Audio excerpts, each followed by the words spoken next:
The last property of water that we're going to be talking about is how water acts as a very good solvent. If you'll remember the first three properties that we talked about, so cohesion, stickiness, moderation of temperature by water, and number three, that one was the fact that water, when it's frozen, floats on top of liquid water. All three of those properties of water had everything to do with the fact that water forms a lot of hydrogen bonds. This fourth property, water being a good solvent, is actually more a result of the fact that water molecules are polar. They have these charged poles, which allows them to be attracted to other charged particles. Now, before we can really get into a discussion of how water acts as a really good solvent, we have to talk about a couple of new pieces, probably new pieces of vocabulary. So first of all, we have to define what is a solution, what are the components of a solution.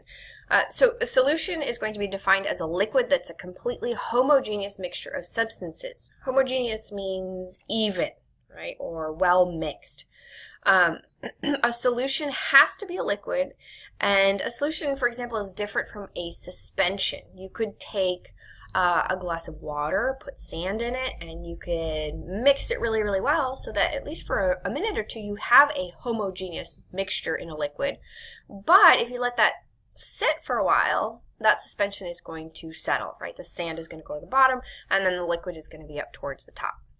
A solution, however, if it's left on its own, that mixture is going to stay nicely homogeneously mixed. A great example of a solution would be salt water or sugar water. You take sucrose, you dissolve it in water, and you're going to have that sucrose stay dissolved in that water no matter how long you leave it, as long as the water doesn't evaporate, of course. There are two parts to a solution. You're going to have your solvent. This is your liquid. This is the dissolving agent of the solution. And then the other part is the solute. This is the substance that is dissolved within the solution. So in my example of sugar water, sucrose is going to be your solute. That is what is dissolved in the solution. And then your solvent is going to be the water. There can, by all means, be more than one solute in a particular solution. Because we were talking about a biology class here, the majority of solutions in biological settings are going to be what we call aqueous solutions. An aqueous solution is one in which water is going to be the solvent or the liquid in that solution. Okay, so how is water then really good at acting as a solvent? Why is it good at interacting with other molecules and helping them to dissolve? Again, this is because water molecules are polar, right? They have opposite charges. It's partially negatively charged where the oxygen is, and then partially positively charged where the hydrogen is. So if we were to take maybe not sugar, but let's say salt, for example, we want to make a solution of salt water. Salt, as you will recall from chapter 2, is an ionic compound, right? So compound being anytime you have elements put together in a specific ratio. So in this case, it's one sodium ion to one chloride ion. And these ions are held together using ionic bonds, hence why we call it an ionic compound. If we take salt, this ionic compound, we put it in water, it's easily going to dissolve. The way that this happens is the water molecules start to interact with the outsides of the salt crystal, much like what you see here in this blow up of what's happening inside the beaker where the salt is. So here's your ionic compound, the salt. You can see all the ions. So your sodium is positively charged, your chloride is negatively charged. Well, those charges are going to be attracted to the water molecules that surround the salt crystals. So the partial negative charge on the oxygens of the water are going to be attracted to the sodiums, and then the partial positive charges on the hydrogens are going to be attracted to the chloride ions. And what happens is the water is going to form essentially a shell of water molecules around each one of the ions as it slowly picks them off of those salt crystals, right? So you can see here, chloride ion completely enveloped in water molecules, and here the sodium ion is completely enveloped in the water molecules. And again, that's called a hydration shell.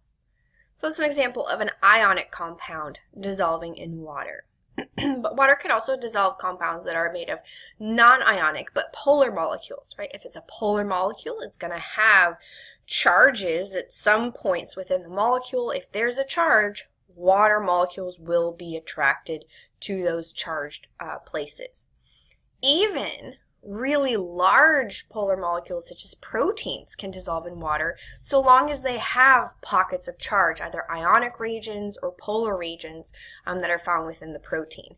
So this picture right here, anything that's purple in your textbooks, typically purple represents protein. So this is a very large globular protein, and you can see it's covered in water molecules. If we zoom in here on a little section, you can see that this part of the purple protein has a partial negative charge. That's going to attract the hydrogens on the water molecules. This part of the protein, it has a partial positive charge that will attract the oxygens of the water molecules. Now, there are definitely substances that have the ability to dissolve in water, right? Proteins, for example, salt, sugar. There are, however, other substances that have an attraction for water, but maybe don't have the qualities that would allow them to actually dissolve in water. For example, talking about, let's say, in the morning, you take a shower, right? What's the first thing you do when you get out of the shower? You probably grab a towel to dry yourself off. Your towel is made likely out of cotton, and cotton, the fibers that are used to make the towels are cellulose fibers.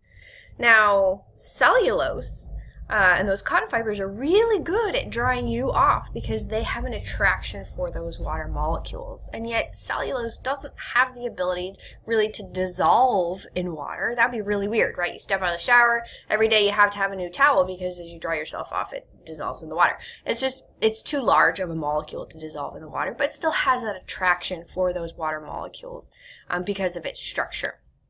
So clearly there are some substances that have an affinity for water, and I'm sure you can also think of substances that are repelled by water. And we give these substances that either like water or do not like water specific names.